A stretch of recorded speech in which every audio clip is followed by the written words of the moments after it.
like to ask questions to MJ Kiambao, Miss Mary Jane Kiambao Reyes. Yes, sir. Yes, You Your made Honor. a statement when you were giving your statement that you base your blog on the truth, no? And that you are actually not biased. You are not pro Duterte. You are not pro Marcos. You said that. Am I right? Your Honor, yes, sir. Although I also said in that same statement that yes, I can be biased, but I don't go below the belt. But as far as being pro or anti-Marcos and Duterte, I always try to remain objective. Ms. Reyes, Yes, sir. I am Yes, the Your Honor. chairman of the Committee on Human Rights. Yes, Your Honor. I have records of EJK victims.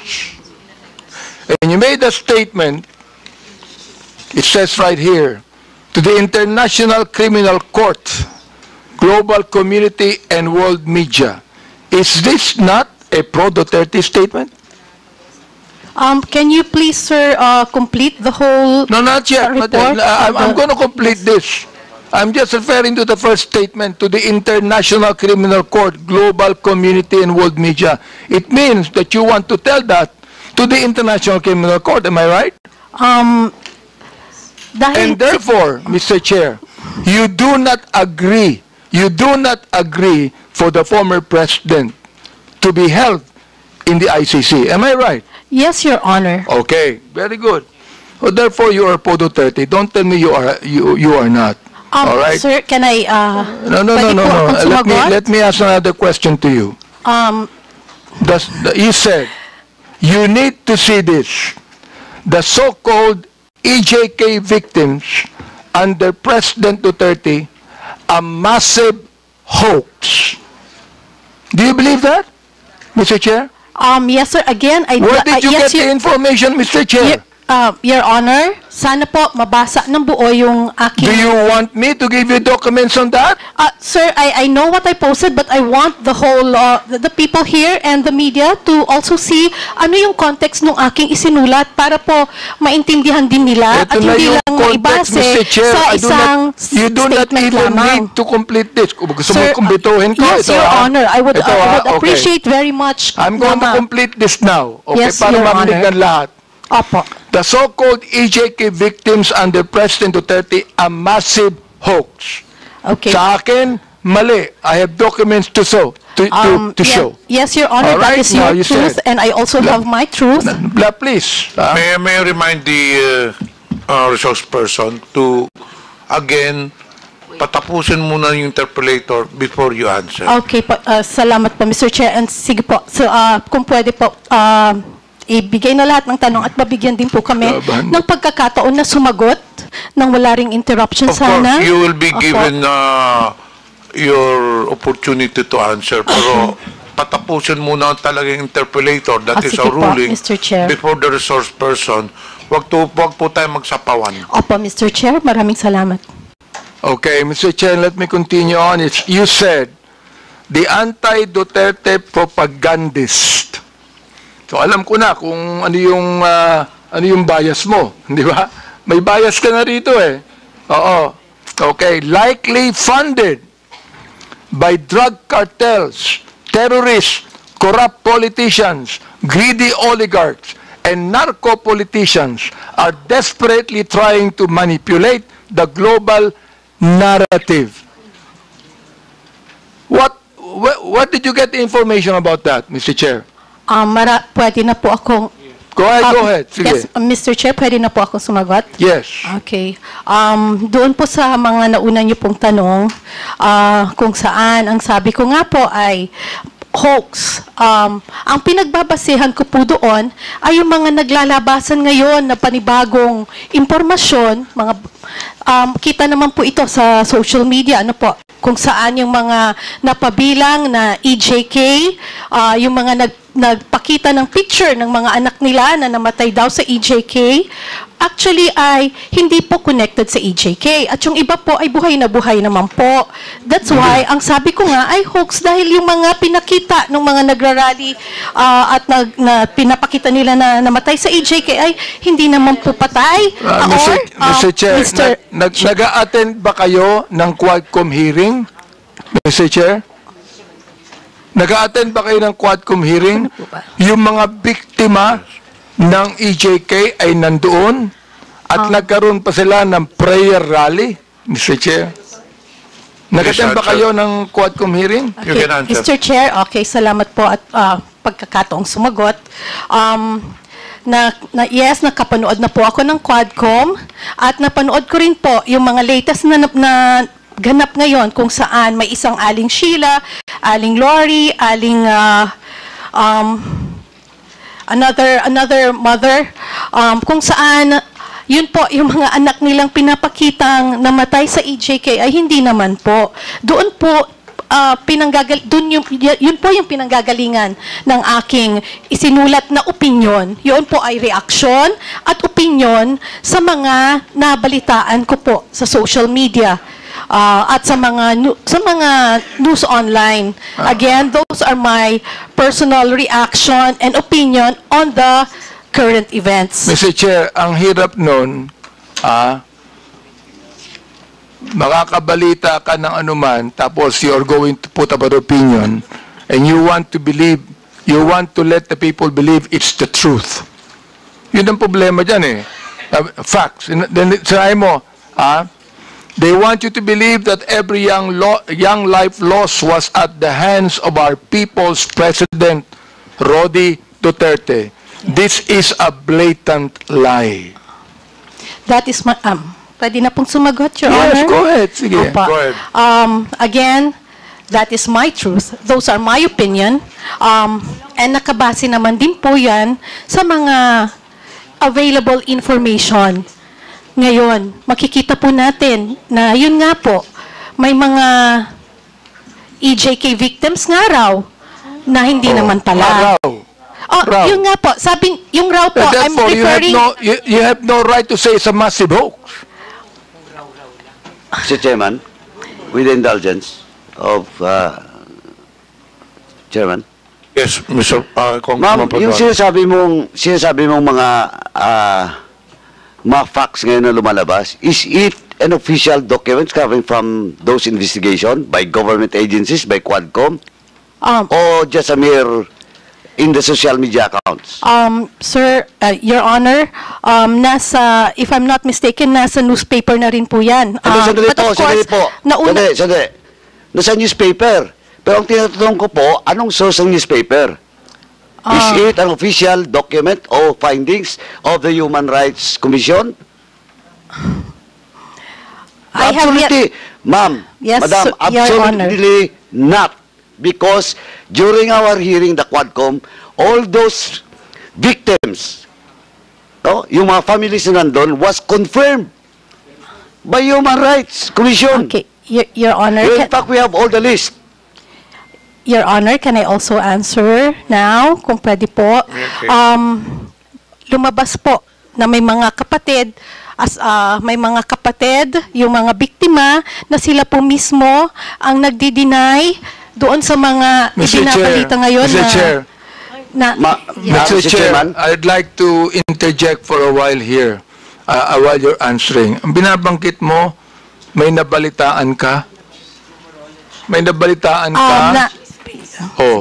I mean, my goodness, if you would like to be a resource person here in this committee, kinakailangan, meron kang basis.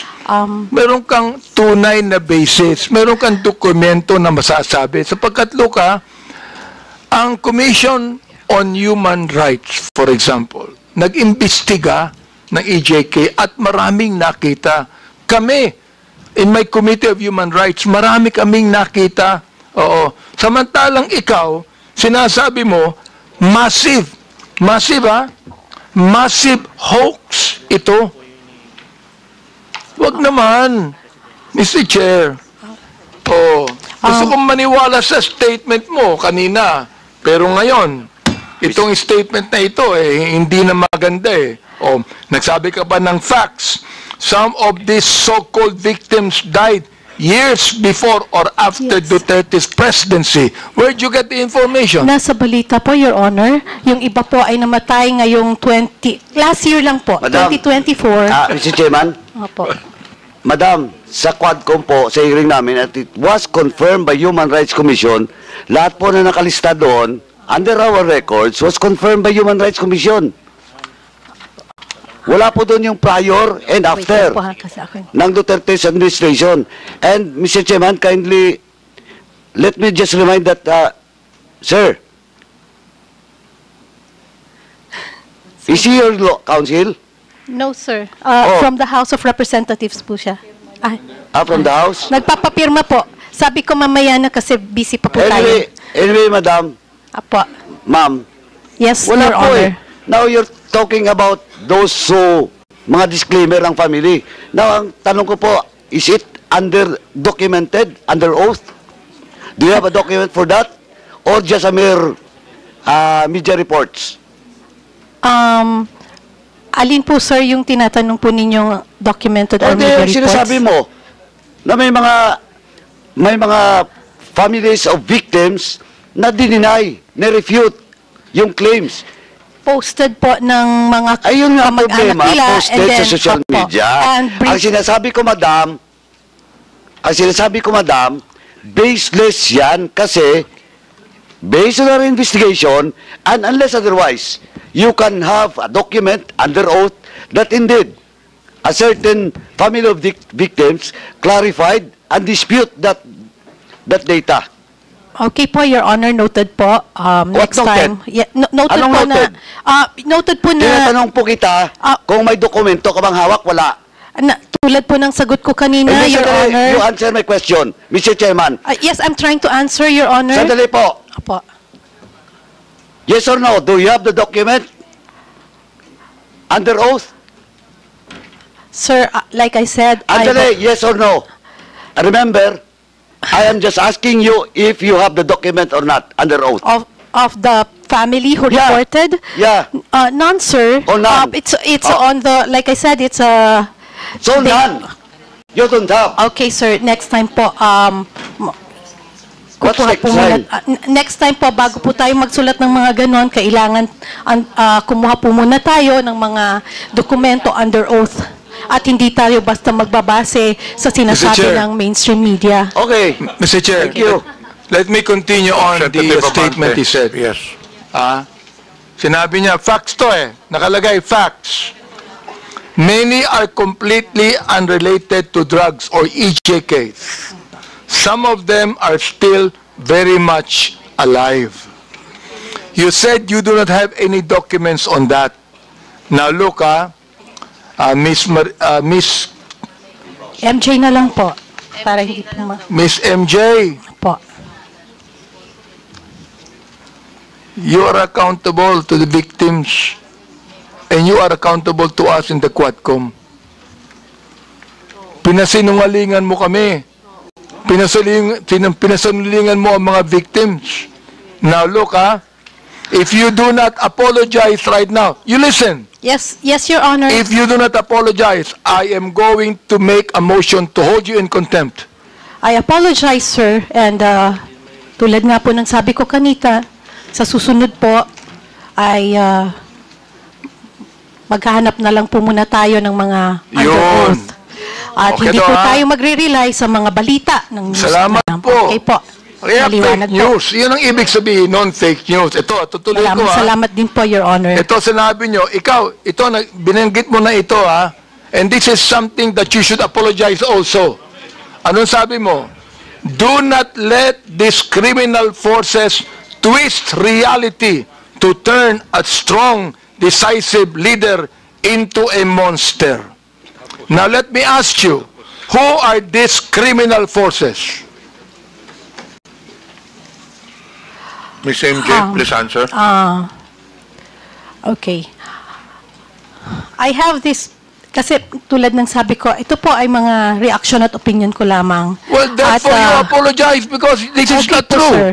Okay, sir. I apologize. Okay, Mr. Chair, this is the second time that Miss MJ has apologized. I hope that next time, kayong mga vloggers, wag kayong magbibigay ng opinion lang, impression ninyo. Ibigay nyo yung katotohanan, may dokumento kayo. Sapagkat meron kaming documents to show Naiinsulto ko, I am insulted with your statement. Being the chairman of the Committee on Human Rights and one that's investigating, I am actually insulted with your statement. Again, my apology, sir, and noted po sa mga suggestions po ninyo. At gusto ko lang din pong sabihin na yung pong post has nothing to do with you. Hindi po, it has nothing to do with, pasensya na po. Well, Mr. Chair, maraming salamat, no?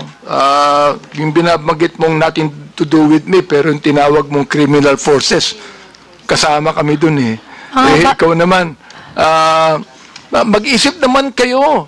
Ang hirap nito, Mr. Chair, itong mga vloggers na iba, ito ang mga tanga Tatanga-tanga ang gobyerno. Mag-isip kayo. Hindi lang sumusulat kayo kung anong gusto nyo isulat dyan. You're telling us, yung criminal forces, gusto kong sabihin ngayon, Mr. Chair, publicly, ikaw ang tanga. Okay, Your Honor, pero Mr. Chairman. Mr. Chairman. Representative Ponduano. Mr. Chairman, just a matter of protocol. May I move to strike out the statement of the Chairman Abante Second. addressed to MJ? Second, Miss MJ. Mr. Chair. Thank you, Mr. Chairman. Any objection? There being none, the uttered words is stricken off.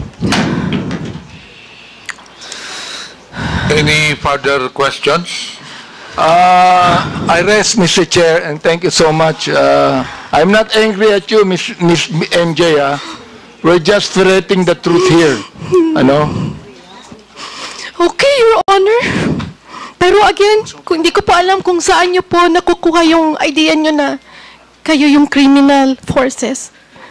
Hindi po. Anyway, again, Ikaw ang apologize. Mr. Chair. Okay po, sir. Ikaw ang My sumulat apologies. Yes. Okay. My Sinulat apologies, mo sir. yun Okay po. Tanga po ako, sir. My goodness. Okay, we now proceed to the next interpellator.